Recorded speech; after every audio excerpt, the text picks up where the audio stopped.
جنگ بدر کے موقع پر سرکار مکہ مکرمہ سردار مدینہ منورہ صلی اللہ تعالی علیہ وآلہ وسلم جس مقام پر صاحبان کے نیچے تشریف فرما تھے، بعد میں اسی مقام پر ایک عظیم الشان مسجد کی تعمیر کی گئی جس کا نام مسجد عریش ہے۔ عربی زبان میں عریش صاحبان کو کہتے ہیں۔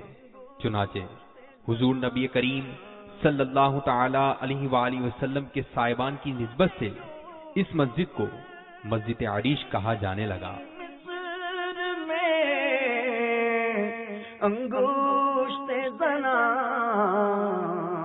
سر کٹاتے ہیں، تیرے نام پہ مردان عرب سر کٹاتے ہیں، تیرے نام پہ مردان